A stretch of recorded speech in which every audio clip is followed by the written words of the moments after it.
Banyak kok katanya kiai-kiai yang nasabnya itu disembunyikan. Halo, kalau Mang Habib kenapa nggak dari dulu aja bilang Habib udah kelar. Gitu. Kalau misalkan Sajid, ya udah dari dulu aja panggil Sajid. Gak usah sekarang, baru sekarang rame, Habaib namanya lagi harum, kemudian langsung, ini ternyata Habib loh, Kiai Fulan ternyata Habib loh, Kiai Fulan ternyata Habib loh. Bukti kan di Indonesia Wali Songo juga begitu dulu, nggak pernah mengaku sebagai durinya Rasulullah. Sekarang diteruskan oleh anak cucu Wali Songo itu. Anak cucu Wali Songo banyak yang tiarap. Sebab pada saat Belanda mendatangkan imigran dari Yaman pada tahun 1800-an, itu tujuannya adalah untuk membungkam para keturunan Wali Songo supaya tidak berontak seperti Pangeran Diponegoro.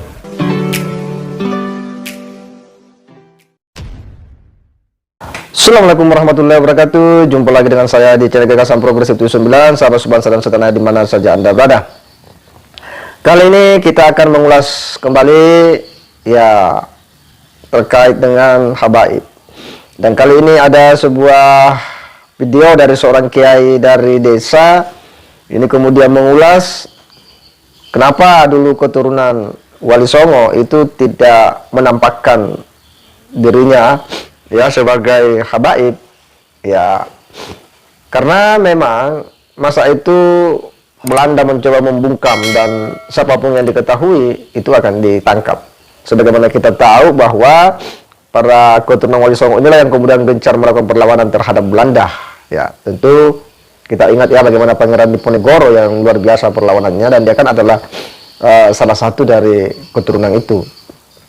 Dan ada yang menarik ulasan dari kiai ini yang kemudian mencoba menarik dari sejarah itu ya di zaman perlawanan Pangeran Diponegoro ya bahwa Belanda itu mendatangkan ya salah satunya itu dari negara Yaman, selain negara Afrika lainnya itu datang ke Indonesia ini yang salah satu misinya itu adalah melawan para pribumi, perlawanan ya khususnya perlawanan Pangeran Diponegoro menurutnya. Dan ini adalah tamparan keras juga bagi Habib Mahdi bin Yahya yang ya kemarin juga coba ngeledek ya katanya kalau kiai-kiai keturunan Wali Songo ini kenapa belakangan baru ngaku-ngaku ya, kenapa bukan dari dulu ya, katanya kenapa bukan dari dulu saja ngaku biar dipanggil habaib.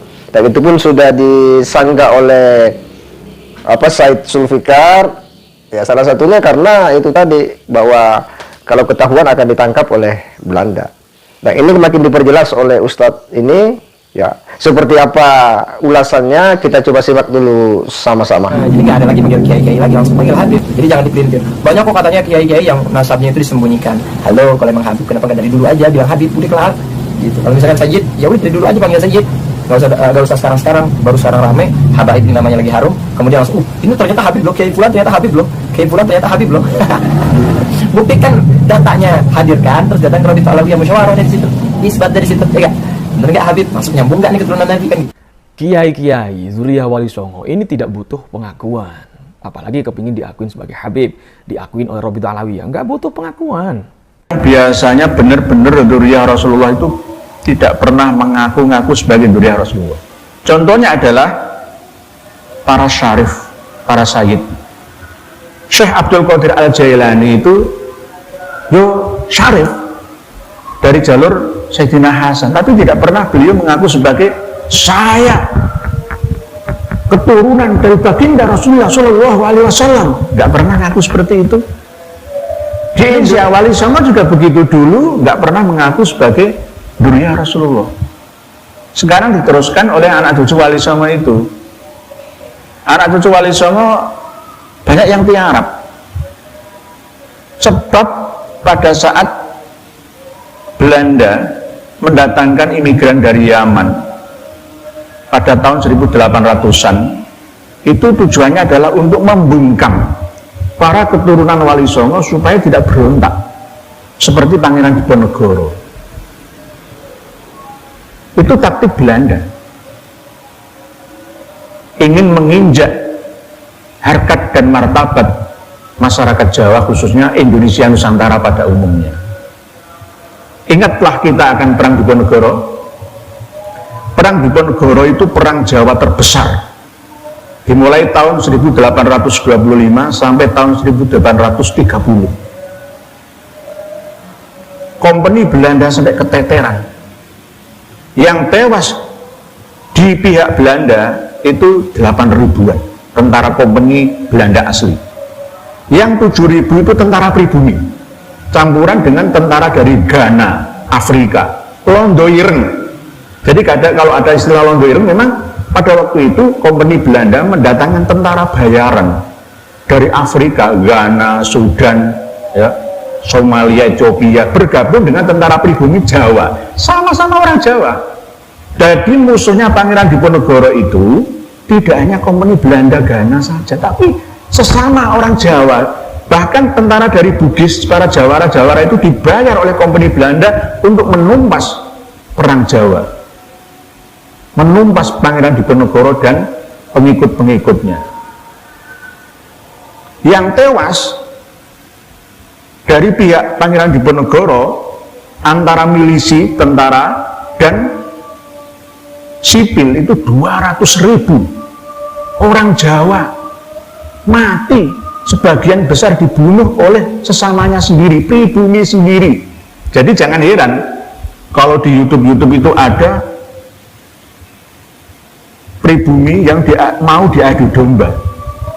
Dia tidak membela dirinya sendiri atau tanah airnya sendiri, ya, tidak membela harga dirinya sendiri, tapi justru memihak kepada penjajah lain. Ya, sangat jelas kan apa yang disampaikan oleh Kiai ini. Ya, bagaimana dia mengulas perjalanan ya kedatangan para imigran Yaman ke Nusantara ini. Ya, ternyata bahwa di situ ada misi tertentu Belanda untuk kemudian membungkam perlawanan pribumi, khususnya yang dimotori oleh Pangeran Diponegoro dan pasukannya. Dan ini kan sangat disayangkan ya, bagaimana dulu ya ternyata ada juga sebagian dari pribumi yang kemudian mau menjadi kaki tangan Belanda melawan saudaranya sendiri. Tapi itulah sejarah. Tetapi menjadi penting untuk kita edukasikan kepada publik, apalagi ketika ada orang yang mencoba untuk kemudian membangga-banggakan ya dia punya kelompok, ya mesti diajarkan tentang sejarah, ya bahwa mereka yang selama ini itu terpinggirkan ya mungkin dalam kehidupan sosial politik, ternyata dulu mereka lah yang sebenarnya berjuang melawan penjajah.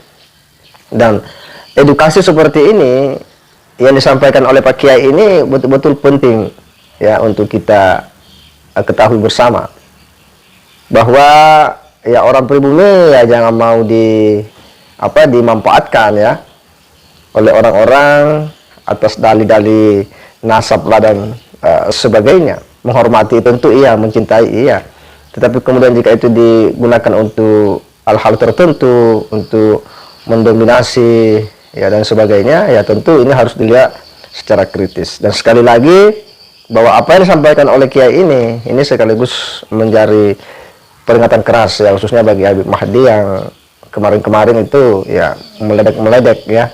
Kiai-kiai katanya kenapa bukan dari dulu ya mengaku. Akhirnya kan kita bisa paham ya dengan penjelasan baik dari Sayyid Zulfikar maupun dari Kiai ini, bahwa ya dulu ya para keturunan Wali Songo yang kiai-kiai itu orang yang memang dicari Belanda karena mereka inilah yang getol untuk melakukan perlawanan untuk mengusir penjajah. Dan akhirnya kan kemudian kita menjadi tahu, semuanya menjadi terang dan kita pun menjadi tercerahkan. Ya, tentu dari semua itu kita bisa mengambil sikap. Ya, bagaimana seharusnya kita memposisikan diri di negara ini, apalagi dalam situasi yang hari ini lagi viralnya soal habaib ini.